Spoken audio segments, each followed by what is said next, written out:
Eric, Hello. hello. How's it going? It's going pretty well. How's it going with you? Going good. So, Got what you got there?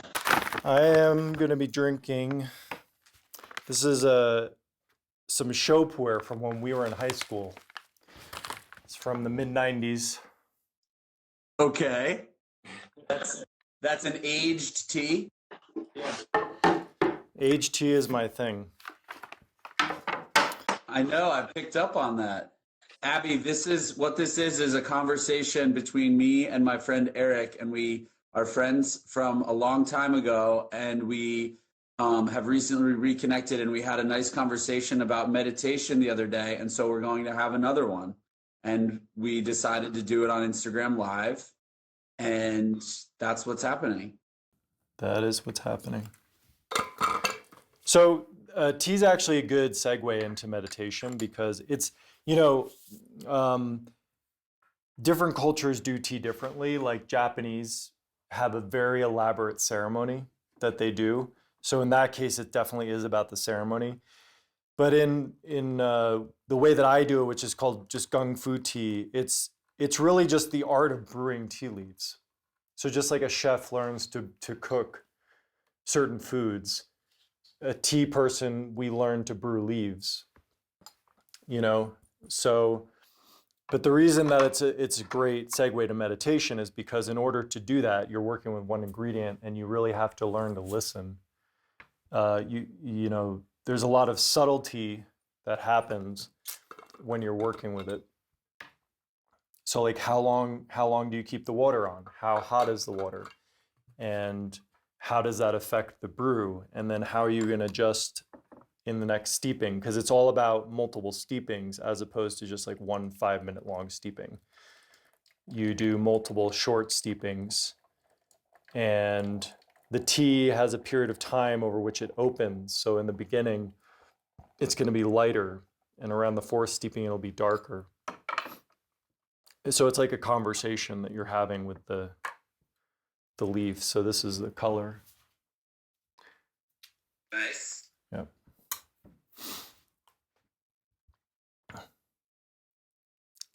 But energetically, it also lends itself very well to meditation. Like, it puts you in a state of relaxation, helps clear the mind, helps ground your energy. Well, sure, because you're focusing on the process, and that focus on the process helps to keep your mind from wandering and going other directions. That, of course, but also just the tea itself is medicinal. Generally speaking, it's a grounding tea. Aged teas help to ground, which means like the opposite of grounded is if your mind is really spun up and you're just like, your thoughts are in all these different directions. Grounding basically like clears the mind, drops you into your body, and puts you on the solid earth. And you don't feel like a chicken with its head cut off, basically. That's what this tea does, generally speaking. But specifically what it does, I will have to know as I brew it, because even though I've drank this tea many times, it does behave differently. Depending on the day, depending on what's going on with the weather, all different types of factors, you know. It behaves differently depending on what's going on with the weather. Depending on your level of sensitivity. Now, a beginner, you wouldn't notice these things, but since I've been drinking for so long, each of my teas, if I'm in Seattle, it's going to be different than if I'm in Santa Fe, than if I'm in India. Some teas do well in India, and that same tea won't brew well in Seattle. And depending on what pot you use, it will influence how well the tea brews. And there's basically an immense amount of subtlety to how deep you can get. Why will a tea brew better or worse in one or another location if all other things are the same? Well, everything's not the same. That's the point. So here's my question then, going off of that. Is what you're saying more an expression of I go through this process in each place And this experience that is meditative, this tea experience, I am having a different experience with the tea, and the tea is behaving differently. But that's more a reflection of just focusing on the moment and being there with the tea in that place. Correct. It's imagine I think of teas, the different teas that I have, because I have 30 of them, different styles of tea. I think of them as people because that's what it is to me. It's a conversation. It's like if I hang out with you in a bar in New York City versus we hang out on a beach in Tulum, Mexico, we're going to be different and we're going to have different conversation based on the environment that we're exposed to. And tea is sensitive in the same way, so it doesn't behave the same way. It takes on the characteristics of its environment, just like we as humans do. Well, isn't that true of anything? Yes, it is true of everything.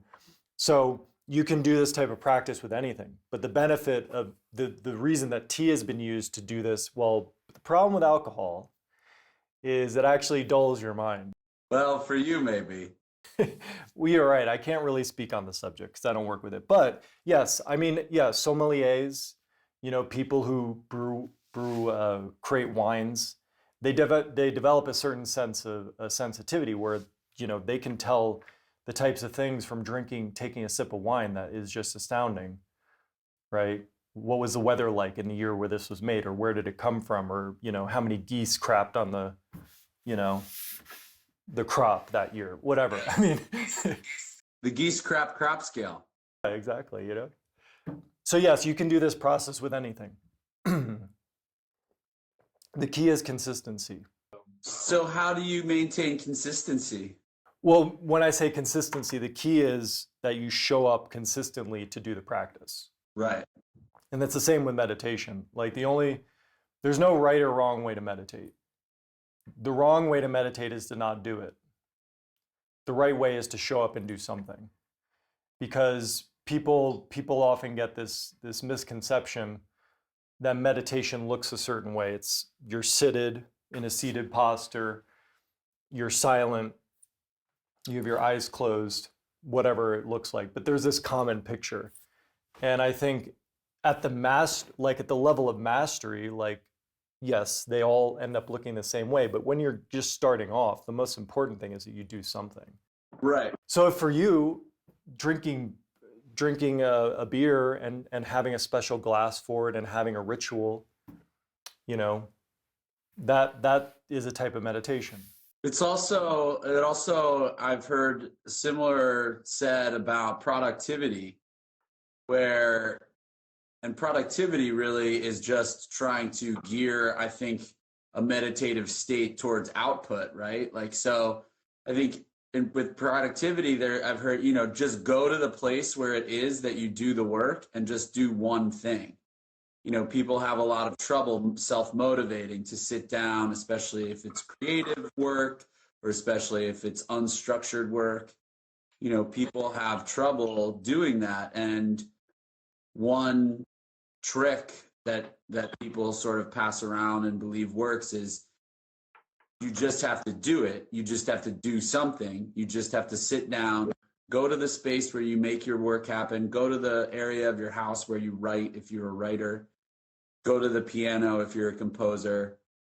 Just go sit there and do one thing, and at least you've done something, you've done the practice. Right, and do it regardless. You're probably familiar with the book The Artist's Way. Yeah. One of the practices that book advocates for is no matter what, sit down and write every day or whatever it is. Don't judge it. Don't say, oh, I'm not inspired today. Regardless, you basically set a practice where at the same time every day in the same place, you're committing to going and writing. That's a meditative practice. Because the point and the value of meditation, especially given the context of our times at this time right now, is you're deepening your relationship with yourself, so that you're not so swayed by all of the natural weather of the informative environment that's happening around us. It feels so clear and so obvious. It speaks exactly to what we were saying earlier, where your experience of the tea is different based on the location that you're in. It's a reflection. Where you are reflects back on you and fills you with a little bit of the energy of that space. And part of the space around you are the people around you and the culture around you. And right now, people aren't experiencing the same rhythms. They're not experiencing much of a world outside of themselves. And like you said, it's an experience of, what was your word? Bettering yourself, or just examining yourself? Deepening your relationship with yourself. Deepening your relationship with yourself. I've definitely experienced that in this time. I've been going on these extremely long walks with not really anybody on the street. And it's not sort of the regular New York City, like defensive walking where I'm protecting my body the whole time. And I'm able to just sort of stride and focus on my stride and my gait. And I'm opening up my hips and I'm thinking about my body. And my relationship to walking in New York City has changed completely. And those long processes of just focusing on this one thing, on my body and how it's moving, have created this very meditative state where I'm actually, in moments where I'm unguarded and not paying attention, I'm receiving these insights to myself. Right. Yeah. And it feels like if you don't experience that, it's like, well, what do you mean you're feeling, you're tuning into, or you're receiving insights into yourself? You're just walking and focusing on your walking. It's like, well, when I'm not distracted and going everywhere, or when I'm not going down the patterned hole of this one train of thought, this rut that my thought gets into, which is what happens to all of us in our day-to-day interacting with the world. When that is clear, when that is free, things sort of just have space to enter our minds. Yeah, the thing that I often use as a metaphor to describe that phenomena is, thinking about the activity of the mind and our own direction and what we need to do and being busy as the sun being out. It's an active time. It's daytime. You're going out, you're doing things. Now, when the sun goes down, the stars come out. And it's not that the stars weren't there. It's just that the brightness of the sun and reflection in relationship to the brightness of the stars was so much more that you couldn't see the stars. So it's like that. When we give ourselves the space to quiet, things will naturally come up. Now, this is the first point where people don't want to meditate, because, and this was my experience when I first sat for meditation, it can be a very scary, stressful, whatever experience to actually see what's inside of you. Because as soon as you give those things an opportunity to express themselves and come to the surface, they will rush to the surface. And if you haven't been practicing, it can feel a little bit overwhelming. But the thing I always remind myself with those types of things is, like, they're coming to the surface to be released. They're not coming to the surface to be judged or to be identified with, to say, oh, this is me. I'm a sad person. I'm an angry person. I'm whatever. It's like, no, like we naturally just have emotions, and they can be triggered by whatever. They don't even have to be our emotions, that we could be picking them up from somebody in our space. And if they've been repressed or if they haven't been expressed, then when we give that opportunity, they will come to the surface and we will perceive them. But if we try to psychoanalyze stuff, that's just another form of holding on to repression, because now we're identifying with it. We're saying, this is me. I need to figure this out. Where is this coming from? Blah, blah, blah. And it's like, it's not coming from anywhere. It doesn't matter. It's just like, it's there. That's it. There's this obsession that we can get into as humans to dissect everything, which kills it. A flower is beautiful on its own. Don't try and dissect it. And everything is a flower. Everything is a flowering. Everything's part of nature. And if you allow things just to be as they are, you become in balance with your environment, and that relieves, that does not create resistance, and resistance is what leads to disease, whether physical or mental or otherwise.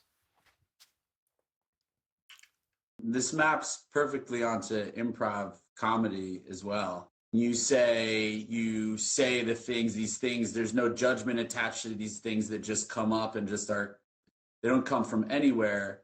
I mean, so they do come from somewhere, right? In the sense of like, every human being has had their own experiences. We all are human beings and we all experience our sort of individual thing, but our individual experience of anything is colored and informed by everyone else's experience of it. You know, we only know things because people before us knew these things and we passed it on and all of those things. We know language because we wake up and we come into the world and someone is speaking it and we receive it, right? We receive all these things. And so when you're improvising, the best way to improvise is to not place any judgment on the things that are being said in front of you on the stage. I mean, you know, you can get more refined with it and you can get more skillful with it and you can become more clever with it. But the whole thing is premised on human beings in front of each other saying things and accepting the things that each other are saying, right, and just letting them be, and then actually playing with those things and considering those things as a gift. You know, there's a school of thought with improv where literally every single thing, the moment that space becomes a space of improv and not the space of, oh, everyone just got off the train and walked here and maybe got a salad or a bar, ate something really quick. The space of improv immediately is a space where everything is a gift. Everything that the other person does, everything that might happen in the audience, if a chair falls over, it's all a gift. It's all something to be used, not to be judged. It's to be accepted. We agree and we add. Yeah. Yeah, I mean, then there are tons of corollaries. They're like creating a sacred space, essentially. And also being with others, you're creating a community context, a social context where it's safe to go. Because part of the challenge we have in societies is we can be taught and treated in some times where it's not safe for us to be accepting fully of who we are. And so we learn to hold things in.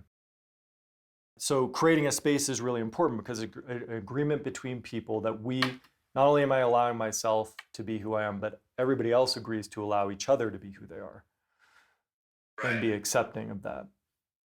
And, you know, of course, sometimes in the world that, you know, we live in and the culture of improv in New York, it's a lot of like theater people or actors or more sensitive people. So, of course, it's this interesting seesaw of like, you have a very like sort of progressive and woke, you know, culture around everything. But like people are forgiving. You know, someone gets up in a jam, they're new to improv, they think, oh no, I have to be funny. And they usually then go like super blue or super offensive or, you know, all these things. But actually like improv people, you know, it's this place where everyone sort of, it's such a collective thing because that person learns not necessarily that like, oh, they're a terrible person, right? Like in this larger political world that we inhabit, it's like people don't like to be told they're racist, even if they may be.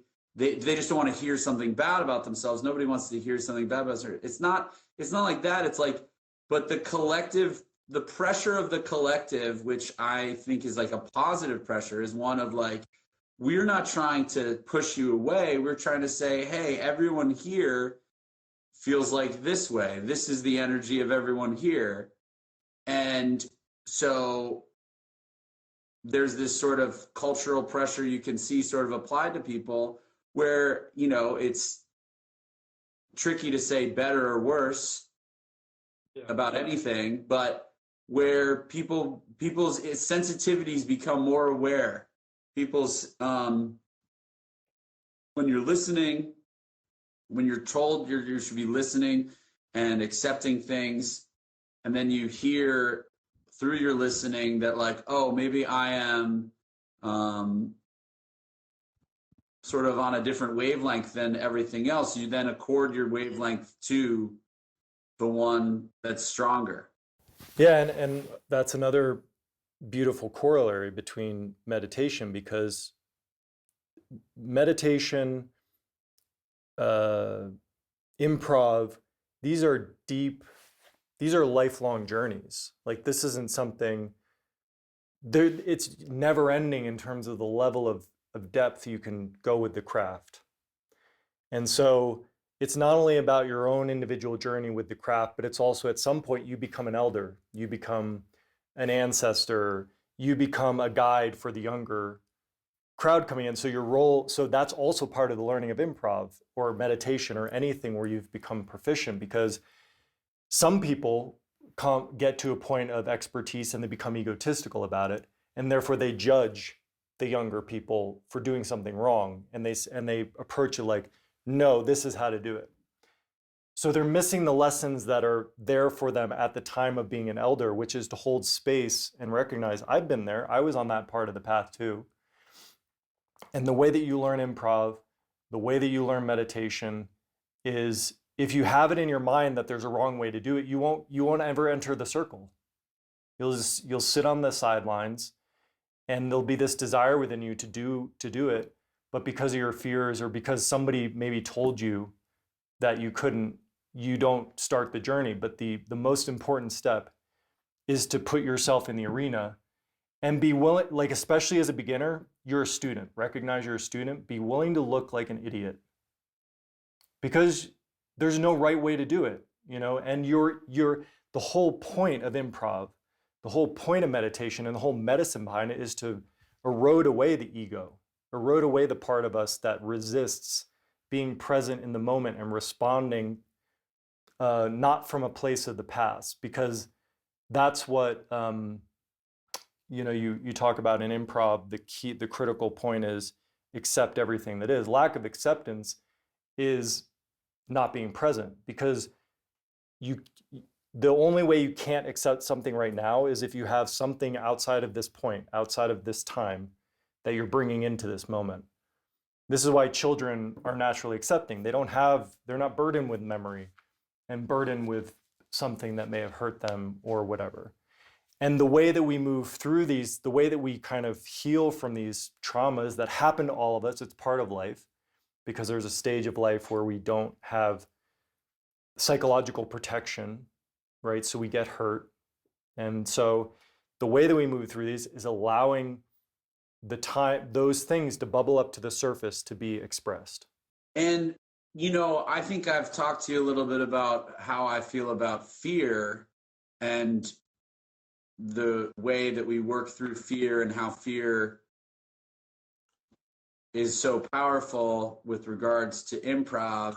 Okay, so with regards to, like, shedding of ego, which also maybe I want to bring up psychedelics a little bit later, because I believe that there's, like, the three things, you know, like, you can read now about psychedelics and ego loss. You can read, you know, like Michael Pollan book, you can read about meditation and ego loss. Like, those things are widely recognized, but I'm a big advocate for the power of improv as being sort of like a third, almost equally sort of strong area for this sort of pursuit. But so fear, I think I was sharing with you, you know, my interpretation and theories, and you should watch my one-man show, by the way. Send me a link. Yeah, send me a link. So fear is, like, what I believe is what rules a lot of the things that we do. It actually is maybe our God, or it's like what controls our lives for most people on all things. And so what we're doing in improv is we're embracing that fear, and then by embracing that fear down the road, as we engage in the practice, we come to understand things about ourselves. And you had said earlier, you know, the first barrier to meditation is people try to quiet their minds, and they get afraid of what it is that they might find out if they start to self-examine or they start to receive things about themselves. All of those things they've been ignoring, now you're shining a light on it. You're looking in, and some people don't want to see it. Right. So that's happening in improv, and in meditation. But my philosophy about it is that, like, what we do with improv is we sit down with fear, we bring it close to us, we embrace it. And in that process, we come to realize that joy is on the other side of embracing fear. That when we say those things out loud, like you said earlier, when we speak those things, our fears and all those things and our anxieties, it's why people go to talk therapy. It's why talking to your friends is something that we do. It's lessened. That power and that force of that fear is lessened. Let's be precise, though. What do you mean by joy? What I mean by joy is the unrestrained experience of, I don't know, bliss, happiness, positivity, excitement, surprise, energy, community, communion. I wonder, it's a subtlety of distinction, because I agree with you. And also, I think that joy isn't on the other side of experiencing fear. Joy is experiencing fear. Because to indicate that it's on the other side implies that they can't happen at the same time. But the allowing of the non-resistance of the expression, which may be fear, which may be happy, because fear and happiness, they're two sides of the same coin. So the allowing of the emotion in the moment to happen without resisting it is itself presence, and presence is communion, and communion is joy. So it's a paradoxical thing. I guess what I mean, we're making a very close distinction here now, because I think that what I'm saying is, like, what I mean by the other side is that by inviting fear, right, by recognizing, we're saying the same thing, by recognizing that fear is the barrier to me experiencing that exhilaration. It might keep me from that moment, what you're saying, that could have fear and joy both. Fear of fear is the thing, because fear itself isn't the barrier. Our resistance to fear is the barrier. Our resistance to feeling it is the barrier. Right. Because it's just like you know, it's a natural part of nature for forest fires to happen. But if you're afraid of forest fires happening and you meticulously try to keep them from happening, what's going to happen one day is there's going to be a huge fire. Right. And everything's going to burn down, as opposed to little fires here and there. You know. Yeah.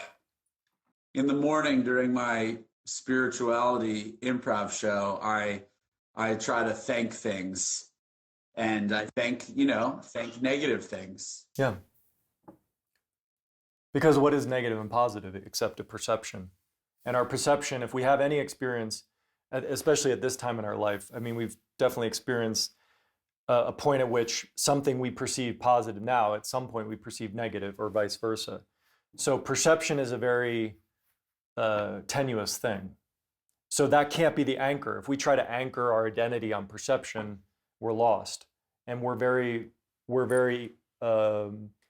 vulnerable to be influenced by external input, because it's easy enough for somebody else some media or something to come in and change our perception based on some information or data they perceive.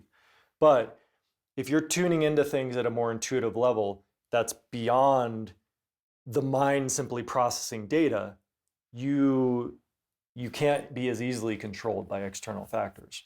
So are you on a journey to being egoless? Is that I guess you wouldn't have that as a goal, because that would be an egocentric thing, perhaps. Yeah. But are you on a journey to being egoless, or are you just on your own journey and that's it? I wouldn't say I'm on a journey to be egoless. I think at some point I may have thought that, but I realize now. I only ask that because you said this thing that I was thinking of, which was anchor your identity. Right. So I think I'm not on a journey to being egoless because I recognize that I'm not the ego. So it doesn't really matter whether my ego is there or not. My ego is my role. You know, as a character in improv, are you the character? Like, what is the relationship between you and the one who's acting? If you think that you're the actor, then your goals and your objection, your visions are going to be isolated and constrained to that actor. But if you recognize that there's a separateness, you are it and you also aren't at the same time, your perspective is much broader. So, you know, I would say if I have any goal, it's just to be, you know, because I've really, part of a major transformation that's happened for me at this time in my life is just accepting my humanity, which is everything. I get stressed, I am at peace, I can be angry, I can be sad, I could be lonely, I could be happy, I could be ecstatic, I could be afraid, I could be productive, I could be lazy, you know, everything. But none of that stuff says anything about me. Basically, it's like it's all just like if you're watching a television show, sure, you'll have like emotional reactions to the character, but you know that there's something about it that's not completely real. So you don't get sucked in to the drama. So for me, it's just, you know, allowing myself to be whoever I am, and I don't have any control over it. I've relinquished my control over what that looks like. And I have a genuine curiosity about where my life is how it's gonna unfold. And I don't care. In the sense where I feel like I need to plan. I need to make something happen. I trust that whatever's guiding my life from this point forward is the same thing that guided my life from birth until now.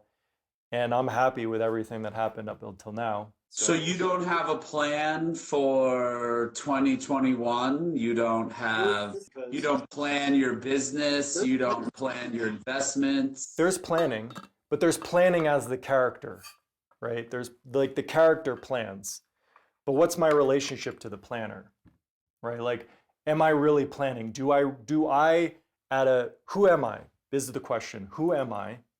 If I'm Eric and I am a CEO and I run a business and I have plans and I'm limited to that, then I'm very much my happiness, my well-being is all tied to the execution of those plans. So, but if I'm not that, it doesn't mean that none of that's happening. It just means that my happiness has nothing to do with whether or not plans get fulfilled or not. But the planning still happens. So what does your happiness have to do with? Presence. And it's not happiness. Happiness can be misconstrued because happiness is the opposite of sadness, which introduces duality. Happiness doesn't exist without a polarity. Like, because happiness is just what we think is an opposition to something that felt, you know, different from happiness. So it's not about happiness or sadness, because that implies that you can't be happy when you're sad. I think of it more as contentment, because contentment is acceptance, and it's regardless of whether there's a sensation of sadness or a sensation of happiness, contentment is just acceptance of the present. Just being with what is. And because as soon as I'm like, oh, I don't want to be happy right now, or I don't want to be sad, now I'm out of the moment because I need to get from this moment to the moment where I'm not the thing that I am, which is resistance. Which creates the tension, which creates the wanting to be somewhere else is what creates the discontentment in the moment, and is actually the thing that makes us feel like we're not where we should be. What are your thoughts on people who make an entire month their birthday? That's their prerogative. I mean, I that's totally fine. I wouldn't do it. I can't say if I wouldn't do it, but I haven't done it. Right. You know, because people are people are totally free to we're all on our own journey. All rivers lead to the ocean, right? So, and that's the part of like, again, going back to the improv, and like once you're experienced, you look back and you're like, who are you to say that this person, oh, they shouldn't be doing it blue, right? That wasn't your, what? Right, that wasn't your path. And maybe you can't see how that's going to get them to an evolution. But it's not for us to say, as people further along on a path, whether or not somebody's going in the right. It's just the only question is, what is my role here? And how am I being present with this situation? And sometimes your role may be, it may surprise you. Sometimes you may be the taskmaster. You may say no. But as long as you're present and you're not acting out of the moment, that will be the correct thing to do. But it can't be predicted so much, because you don't even know who you're going to be in a given moment. If you're truly open and spontaneous, then you can't predict who you're going to be. But aren't there limits? I mean, there have to be limits, right? Like it gets tricky. There, of course, you can. As long as you want to have a conversation about something, it's never ending. Because there's really no way to talk truly about what we're talking about. It's all like, you could endlessly teach improv, but until that person steps into the circle for the first time and tries improv, it's kind of like mental masturbation. But what I mean is the idea of striving towards acceptance, right? Like it's sort of almost an all or nothing, like the idea of like ridding oneself of judgment, right? Then once there's no judgment at all, then there's no discernment. Right. Well, here's the thing. It all becomes very precise. Like in yoga, there's 4 paths of yoga. One of the paths of yoga is jnana yoga, which is the path of knowledge, which is about having these types of conversations. But the thing is, if you're going to take this path of yoga, it's a knife's edge. It becomes very precise, because even in the words that you're choosing to use, with the ing at the end, striving implies time. So that's not appropriate. Because as soon as you bring time to the equation, you can't strive to be accepting. It's kind of, they're in opposition to each other. Because as soon as you're striving, now you're not accepting. You can only accept in the moment. If you're striving to accept, well, that's ego. So it becomes very precise, and that's why jnana yoga is not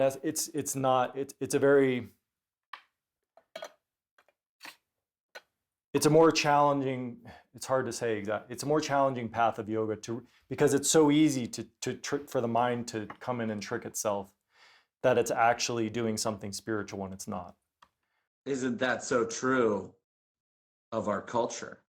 It's very true, yeah. Of our Western capitalist culture, tricking ourselves to believing we're doing something. Capitalism isn't the issue, though. Well, that's the CEO in you talking. No, I mean, nothing is the issue. Like it's possible for everything to be in balance, but it's really, the whole point is like,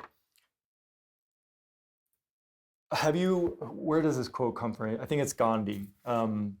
Yeah, I have met Gandhi. That was your question? Yeah.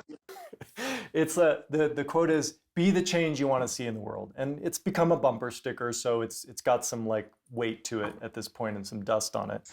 But basically the essence of it is, if you really want to see change in the world, look at yourself. Because when we are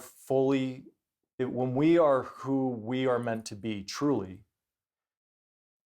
our influence goes way beyond anything that we could try to do deliberately. Does that make sense? It does. Is it true? Yeah. It is absolutely true. Reflect on your life. Before you've learned all these things that you've learned about improv and whatnot. Improv, you've at this point with your experience, you've taken improv out of the confined space of the circle, and you live it now. You live improv. I can see. Okay, you're not just doing it when there's the circle. Right. It's definitely bled into my regular life in a major way. Right. So that influences everybody around you, whether or not you have a conversation with them. Your energetic presence influences people. Like, you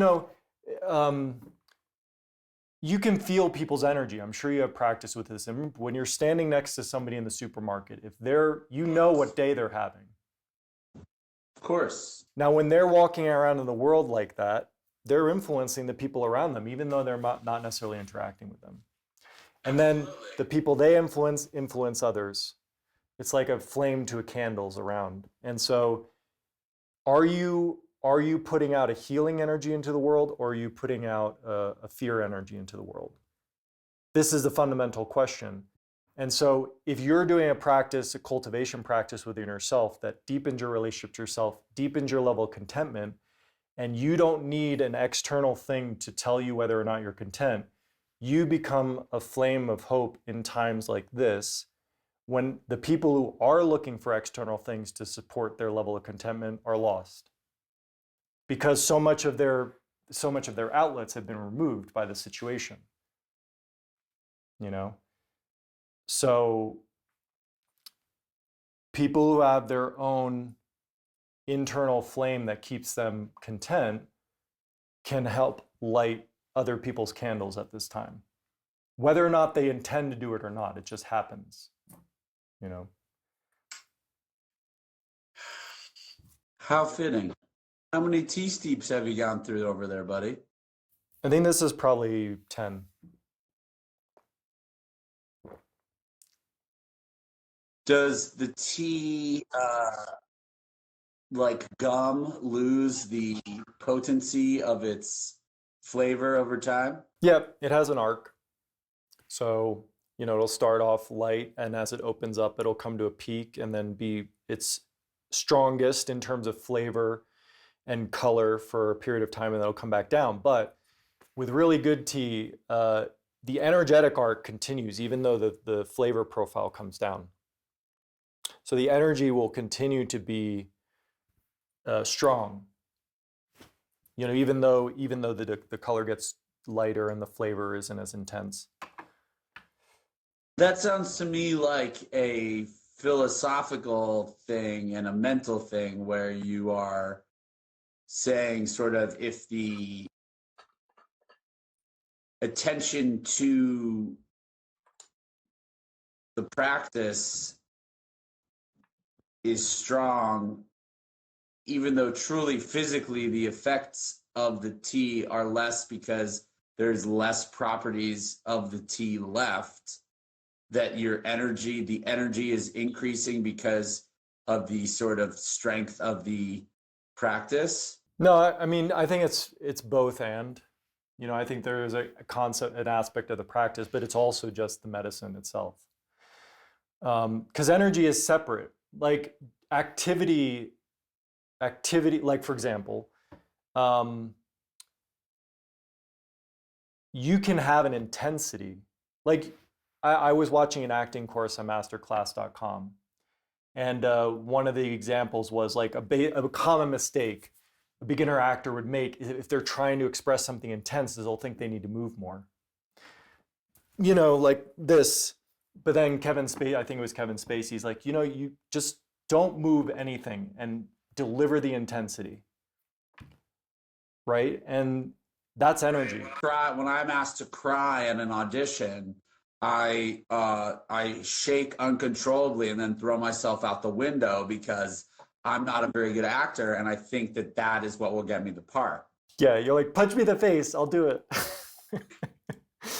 But that's what I'm talking about. The more levels and again, one of the gifts of meditation, the world becomes a lot more subtle. It's not, you don't see things as physically limited as you do when you don't have this cultivation practice. You start to see things differently. And so feeling into energy is a major component of that. Do you think, Eric, that some people were born more attuned to energy? Maybe not born more, but they have the potential. That's going to be their path. Yeah. Yeah. So, I mean, I feel like I have spent most of my life like turning myself off from receiving energy. Yeah, me too. Because when you're super sensitive at a young age and there's a lot going on, it just has for survival mechanism, it has to be deadened because it's too much to deal with. I notice everything all the time. Yeah, me too. Yeah. So like for me early on, I was climbing trees because it was a way for me to separate myself and get away from all this stuff. I started composing music when I was young because that was another escape, a meditative practice. It wasn't consciously a meditative practice, but it was a meditative practice, something where I could lose myself in this world for periods of time and escape all of this energetic stuff that I couldn't handle because I didn't have the tools yet. I think there's a lot of people like that, energetically sensitive people who, and it becomes tenuous, depending on how traumatic their early life was, whether they kind of reverse that.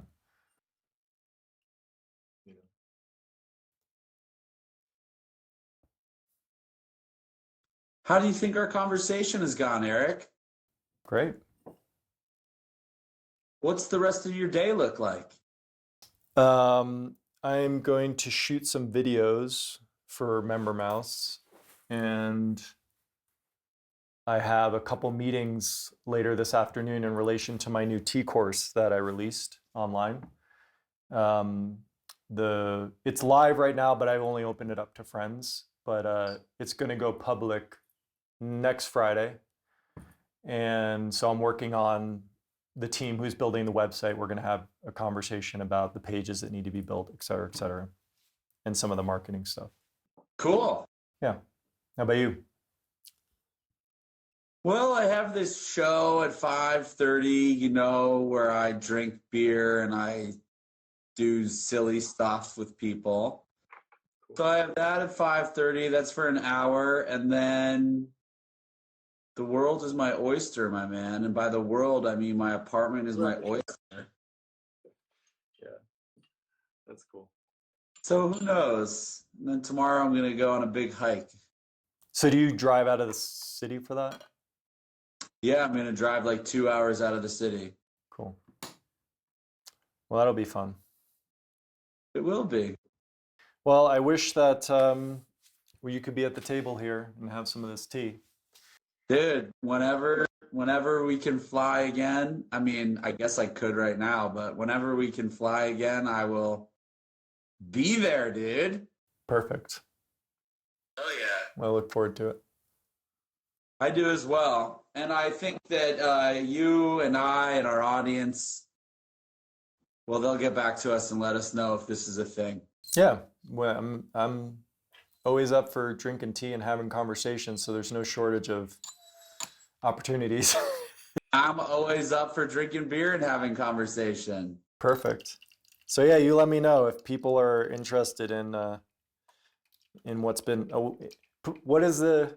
I'm like a grandpa right now. Picking up the vibe that we're laying down, or whatever the hell. Picking up what we're putting down, yeah. Smelling what we're cooking. I can't wait to be a grandpa. It's gonna be awesome. Hell yeah, dude. All right.